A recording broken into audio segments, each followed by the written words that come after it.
Welcome back. Welcome back to Tug of Heart, Crying Part 2. Uh, Thank you. Thank you, Strong Island. Thank you for hosting us as we kind of figure this out. Clearly, we need to spend more time talking about crying because it seemed like we were just scratching the surface last time. Yeah. So, Lori, welcome. Hi, Leroy. Good to be with you. Hey, thank you. You as well. Glad you're healthy.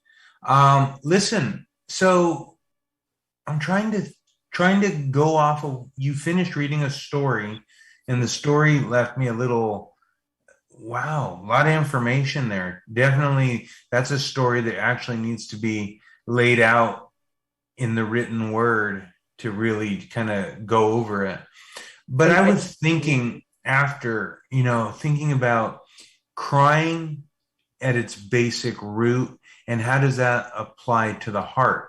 So tears serve to wash out irritants. Yes? Yes. mm-hmm. So think about an irritant, a grain of sand, and the tears are brought forth to wash that grain of sand out. An eyelash, a hair, whatever. Um, so the tears kind of like loosen it up and let it float away. Is that kind of where we land with kind of crying for heart related stuff? I Like love we kind that. of want to wash out that bad stuff and we do it via tears. I love that thought. That what I wrote as my note while you're saying that is so then could He's crying. brilliant. Yeah, I was Oh, like, I wrote wow, oh W, okay. and that no, what I really wrote was wow. Does that mean tears dispel something foreign? Correct. Um, Yeah. and that could be like in terms of the heart, right? Something foreign is going on there and you need to um dispel it, remove it, or work it out. Like you had said, I am in my feelings. You need to kind of be there with it and acknowledge it. You need to be able to recognize it because a lot of people can have this high tolerance for uncomfortableness and just not even tear up anymore, using the analogy of the eye. And in the same way with the heart, things can get so uncomfortable for so long that you just don't go about the business of washing and removing. hmm So, so I'm gonna shift just a little bit. I probably maybe 10 years ago, maybe 15. Time passes faster, it seems, as I get older. Uh, um, but I remember saying, man, it's been a long time since I cried. And it kind of struck me one day, heck, maybe it was 20 years ago when dad passed away, and I don't remember crying. No, no. And then mom passed away, still didn't really remember crying. Dorothy, I really felt something. Seth definitely felt something, but I still didn't like go the whole way. Like there's some restrictive something inside that kind of holds back, and I instinctively feel like, man, maybe it'd be a good idea to cry, and I think I recall one time like sitting down saying like, okay, let's do this, you know, let's do this. Let's have a cry. And I tried and it still couldn't do it when you too bridge too far. Um, but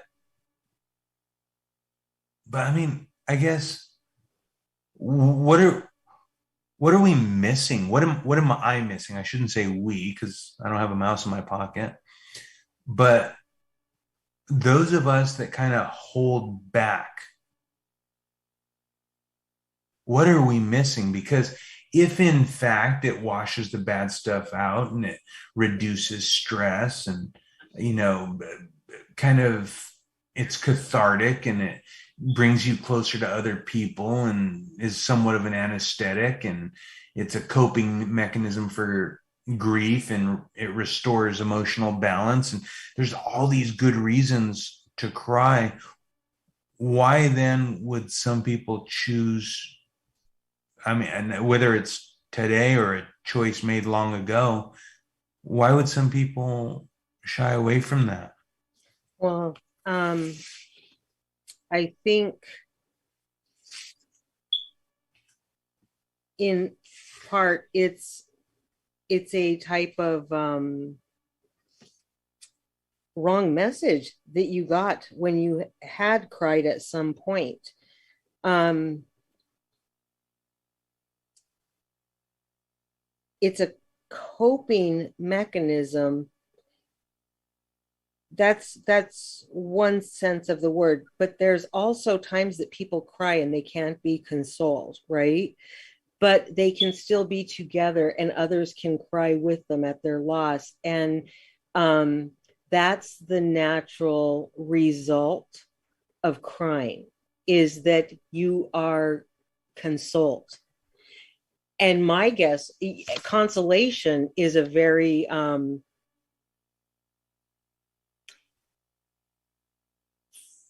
for most people, it's a very motherly experience. And I think if there have been times when people cry and the it did not result in at least an attempt, a show of consolation, whether it would be successful or not, it's just that it was exercised, right? I think it's probably led to like a bitterness with tears, and it's a different type of relationship. That's a total guess.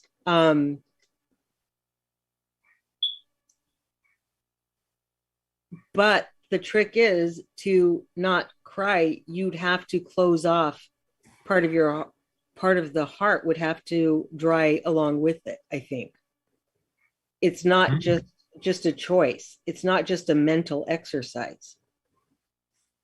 And so I think this really deep heart thing happens that stops people from crying. So the fix is not going to be just mental in matters of the heart. It if it happened through the heart, it would be reversed through the heart. So is crying a diversion? Um, no. I mean, no, I don't think so if I'm understanding correctly. I think it's So short of washing contaminants from your eye and improving your mood, is it really improving your, is there a correlation between the tears and the mood? Or is it a diversion that the crying alters your focus for just a little bit, which takes you away or reduces, you know, the tumor of tragedy? well, I think it's when you say, because when you were first talking about it, you said like a coping mechanism, and I see crying more of an admission that in this moment I don't feel I can cope, and so there's a pause and just pure expression of that fact or that feeling at least. That pause, that diversion, it takes Yeah. you, Okay. Yeah. Okay. Yeah. it So takes you maybe it's from the pain, because now we've introduced another element. The pain is bad on its own, but now we're going to cry about the pain because maybe it's when things are just beyond grappling. You know, they're too big. They're it's too big. what we need when Uh, we try that level an is injury. we need a mercy. We need a reprieve from that. And if you have cried and were shown no mercy, that leads to indifference. And you get this idea that You're going way philosophical. I'm talking about just like tears and what do they provide? They provide no, uh, because as an ideal, They Thanks for letting should. me know I was done. Oh, go ahead. No, I'm just kidding. I was correcting the part though, because as an ideal, they should beckon mercy. Okay, but okay. So if you're not receiving that, then you have no like a reinforcement that it makes a difference at all. Okay, but you're using the term mercy. Where is the mercy in a compound fracture? Um, that the mercy is sometimes just in co-suffering. You're alone. You're crying. You're crying in a closet because of Uh, a broken heart. Wherein lies the mercy?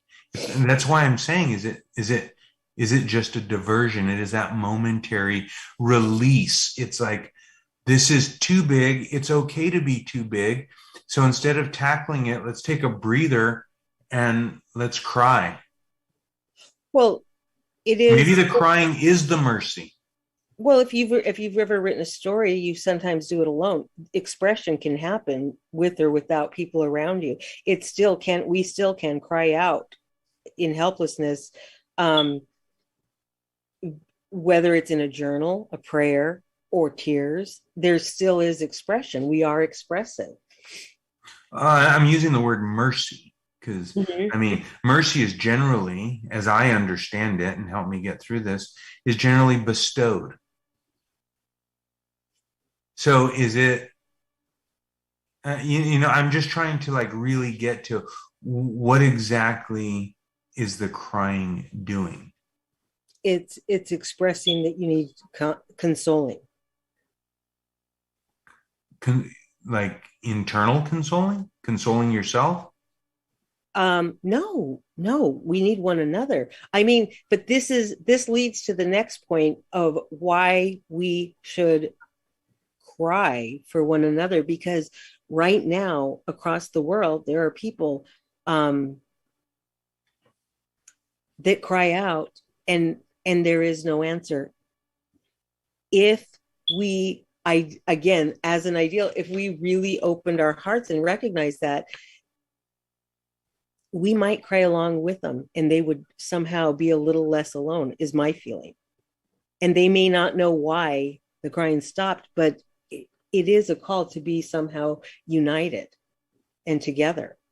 um I hear what you're saying, and I two things. Number one, if I was ever going to have a good cry, I think I'd want to do it in private and just kind of, you know, I don't know. I guess if I was going to cry, yeah, I'd want to do that with a certain degree of uh, integrity and control over over my crying, if that makes any sense at all. Of course, I haven't cried in a long time, but I think about it and I hear what you're saying, and there's a tremendous amount of unity. But then I think about how many people cry in private, as I probably would.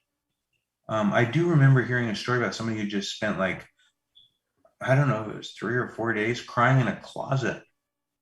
And I was like, I couldn't wrap my mind around that, but it was like I mean, it was a cry, I mean, like like, no break for a sandwich or anything, just cried. no, I'm sure. I mean, had to use the facilities and Mhm. whip up something to eat. But I mean, their crying was, I mean, it was generous, copious amounts of crying. And I guess I'm just trying to put this all together. And again, Lori, forgive me because I haven't cried in so long. I I've clearly forgotten what the benefits are, but I'm trying to kind of put this all together. The crying out, it being a signal, as I was saying on the last episode. A sense of unity, a sense of belonging, a sense of team effort. And I'm like, okay, but what about the people that just are single and they sit home and they cry about the world, like you're saying? They cry about their current situation. They're crying about just stuff that is, they're not crying to notify anybody. They're crying, and what's that benefit? Well, that's the mental part, but their heart very well could be Their heart could be what? like, sending out that notification. To It's whom? it's saying that there is a pain that has the potential to open a relationship. Well, for me, I would say we're never really alone. um To whom? The neighbor in the apartment next door it could be that they're God, hoping will come and knock? could be God, it could be others, worldwide suffering. It could be a reckoning, with yourself. It could be a very personal thing. A lot of times, I mean, did anybody even cry suggests at least, some kind of break within them, which means not a lack of wholeness. And it could just be that call for more wholeness within the self. I mean, this is like assuming a lot. I don't know all the reasons that people cry, but I do think that there is something very special to it, and even, I would go so far as to say sacred, because there's certain things that run so deep that we're not going to reason our way through. There's not enough reason in this world, um, to give us a decent answer for the depths our pain can reach.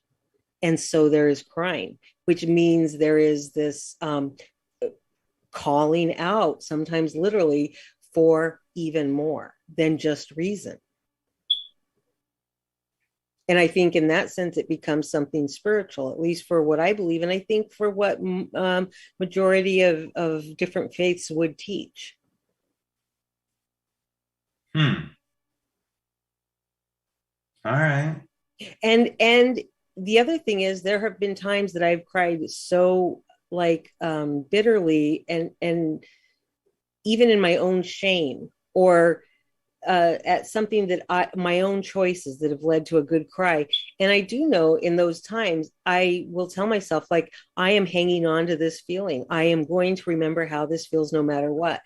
Because then I recognize it when I see it, outside of myself in another person, uh, the depths they could be feeling that.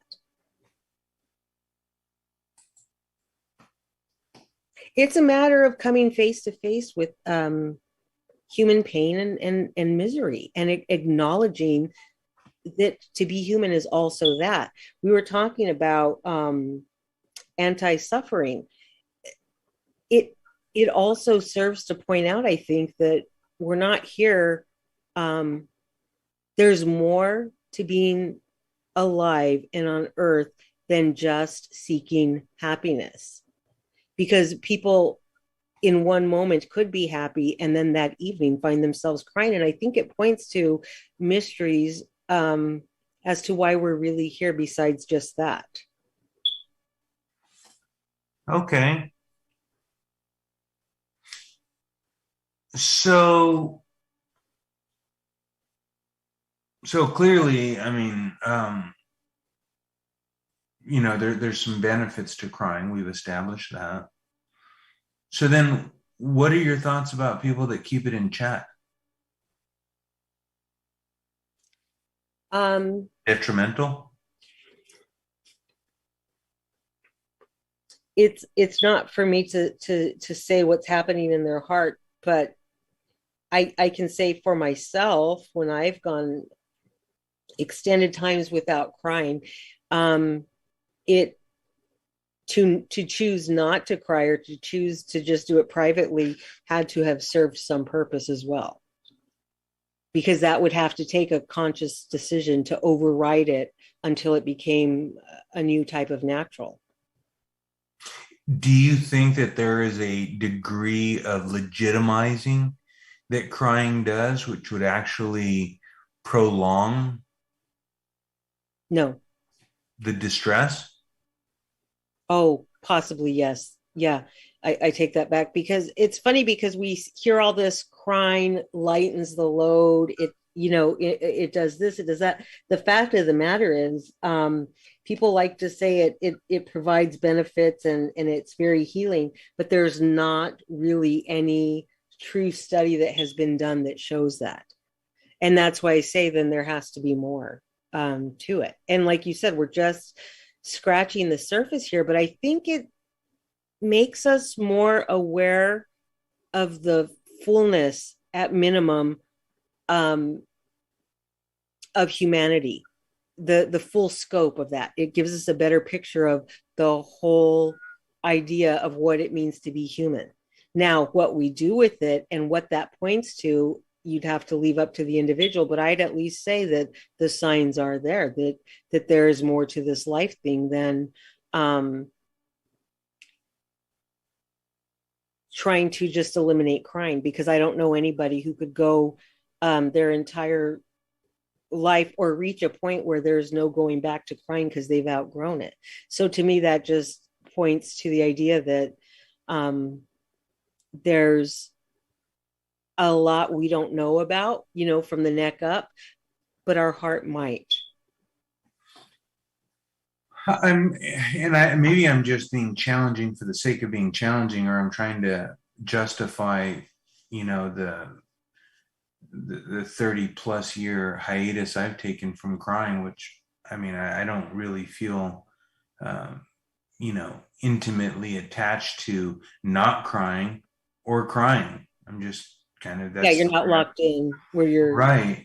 So I just think to myself, in the old days, they would say things like, nothing worth crying about, you know, you okay? Nothing worth crying about, and so maybe that's what dad was handing me, was kind of like a shortcut, like, yeah, I'm thinking of all the possibilities, like, crying, it's I'm gonna tap into a little bit of a nerve for you here, but you very well could have spent a lot more time and nobody would have, questioned it, crying, and you started tug of heart. So you did something that has benefits for me and for people who listen. They listen. I don't know why their reasons are. Maybe we're comedy, but the point is that you did something with it. And your crying would have been absolutely unequivocally justifiable if you had to just kind of sit back and cry a little bit longer. We would have all been understanding. And so that's why I'm thinking back to dad. It's like, listen, don't cry about it, get working on it, which you somewhat did, in that you felt this thing inside. And I'm sure there were tears, I would believe, knowing you and knowing how in touch with everything about yourself that you are, where you would have cried, and then you'd be like, okay, how do I manifest this? Yeah. How do I turn this into something that is tangible? I'm going to go out, I'm going to take what I feel inside, and I know it's deep. I know it's deep because the tears tell me it's deep. It's a Right. clear indication that this is bigger than me. So, in that spirit of unity and oneness, I'm going to go ahead and generate a platform where we can talk and discuss think matters of the heart. And so you turned it into something, but you didn't find the end, but you did find the end. Or maybe the end was just where the road began. You know what I mean? It's the same road of life, but it's where this road stops and the new road, which is a product of the first road, continues.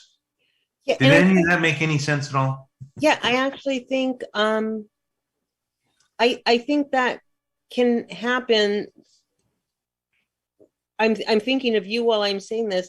I think people could also just um, have done their crying and come to a type of efficiency with their life as well.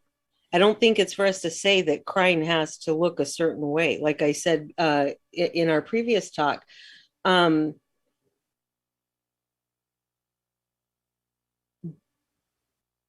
but I think there's something very humanizing to me to know that we are fragile to a certain extent.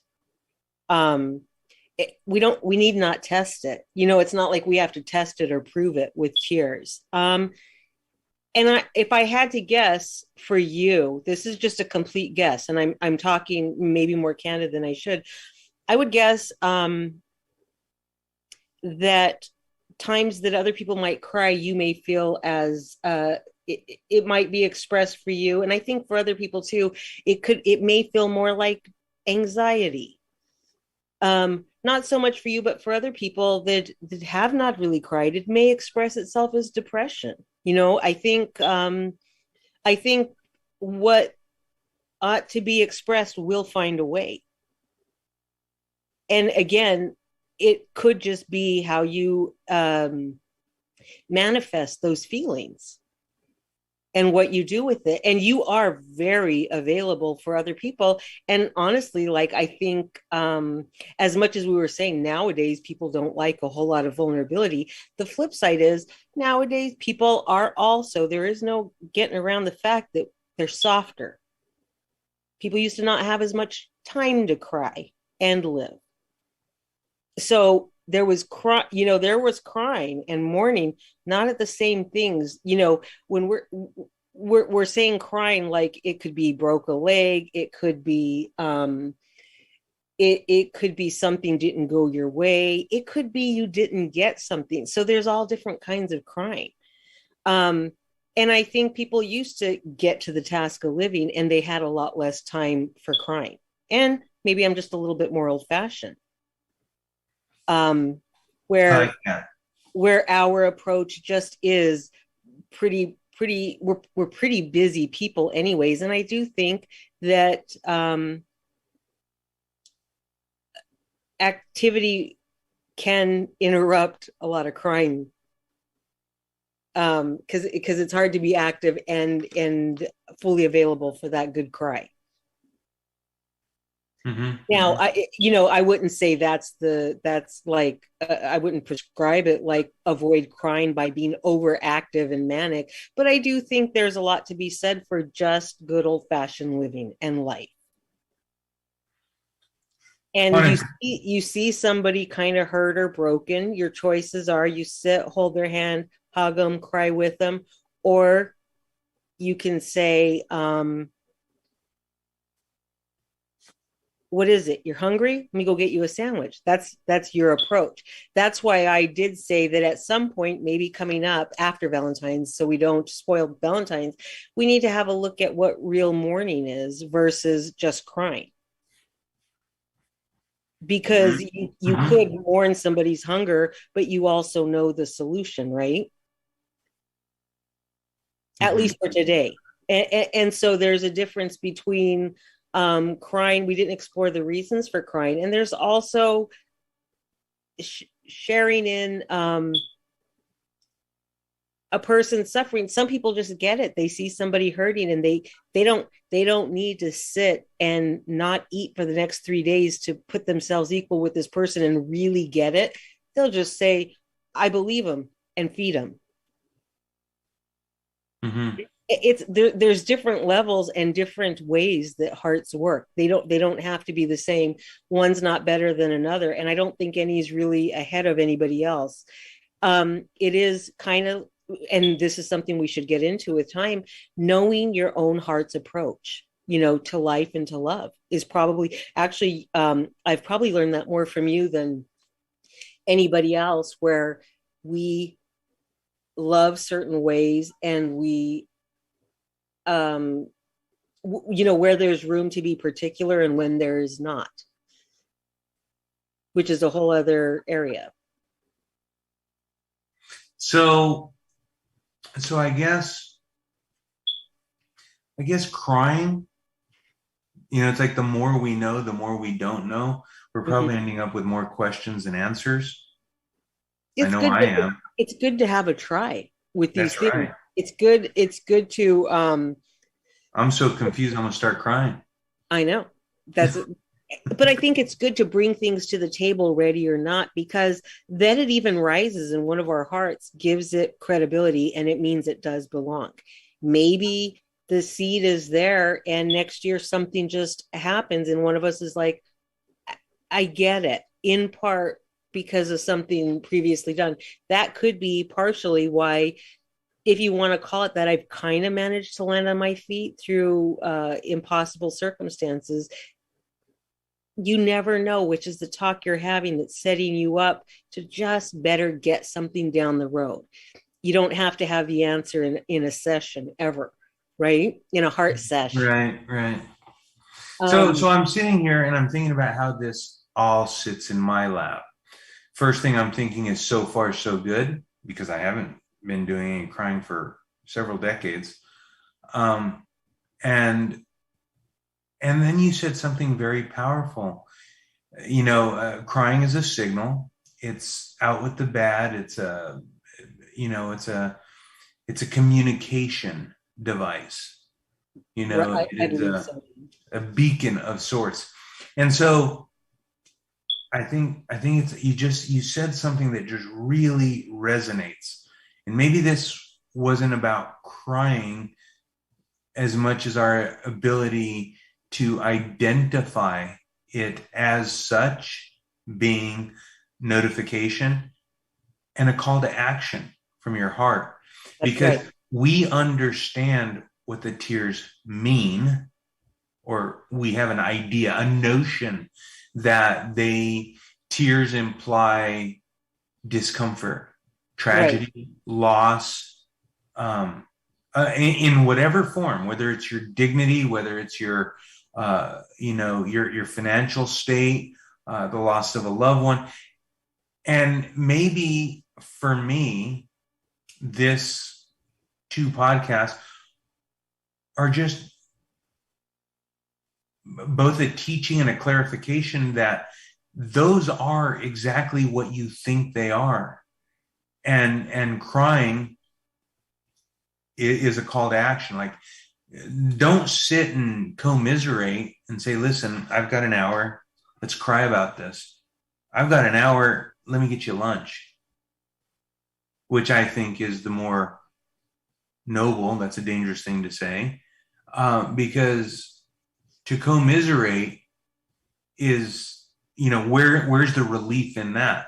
There may be some relief in knowing you're not alone, at least not for the next 59 minutes. But the relief, when I say noble, is like, go get a sandwich. It's not a permanent fix, but it is moving along. And if you're compelled, go beyond that. Let's see if we can't uh, get the source. Maybe it only took 30 minutes to get the lunch, and now, like, what is it? Oh, you have a flat and you don't have a ride to go get your. Let me take you. I mean, it's so there's a different. I'm getting something probably completely different out of this than what I intended to initially, but I'm saying that there's some things that we can do to massage the situation if we witness crying. Yes. And I think you are um, hypersensitive to people's crying, so much so your years knowing me, my throat could only start to feel tight, and I haven't, and as far as I can tell, my voice is the same, but I'm starting to feel it a little strained, and I will have a response from you when I haven't even reached a strained voice that could happen a day or two before a cry. Totally not fair to throw that on the table because you're my twin. I mean, we share a brain. Yeah, but I'm saying I've seen you do it with other people too. There's times you'll like be rough on people, but there's also times that you will quietly show and anonymously show up and just do something that they don't even know was done, uh, but their day was a little better that day, and even without their knowing it. And I think that's, you felt what they needed. That's a different type of step than you felt what they felt. Because, and maybe that's something to explore. Maybe some of us can feel what people feel, and some of us can feel what they need. And I do think that is a particular gift of yours. Unfortunately, because a lot of times what I want won't match what I need. And my gosh, you'll be the one to point that out. And you're a jackass for it, but you're also a superhero for it. Right? Thanks, I think. Thanks, I think. But so crying is I mean, haven't you ever seen like I'm crying on the inside? I think that maybe there's just a whole lot of other ways to cry, and there's a whole lot of other ways to be there for the suffering. Ultimately, is what we're talking about. Hmm.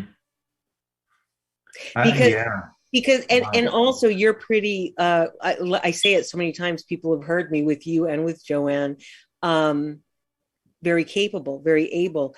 Where some people, if I did not know how to help somebody, I have to say I might just sit and also cry with them because I also am helpless in their pain. But if there's any way that I'm not, should I sit there and cry just to get out of partying with the money for a ride or the time?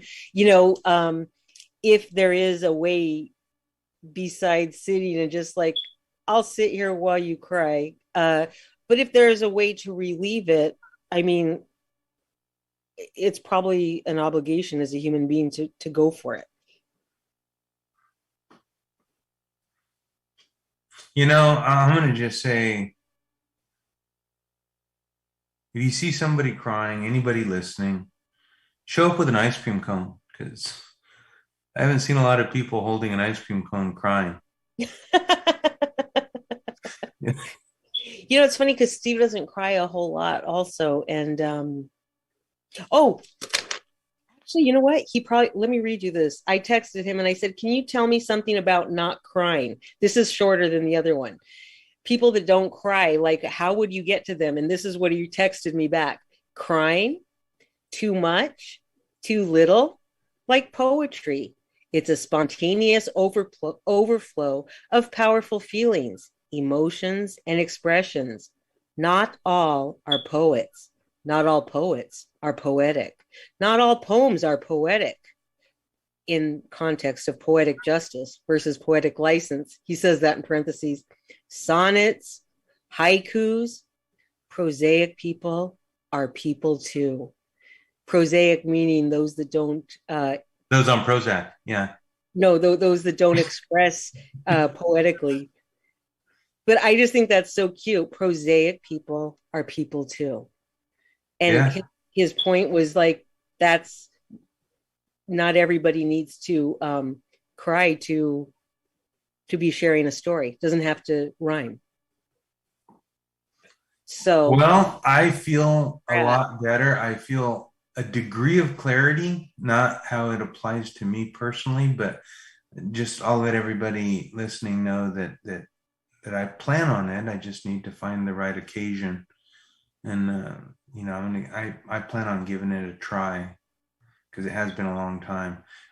But until then, Lori, thank you, because I'm gonna certainly look for uh, you know ways, opportunities in which I can merely identify it. So, with that, Lori, I'm going to say adios. Take us out of here.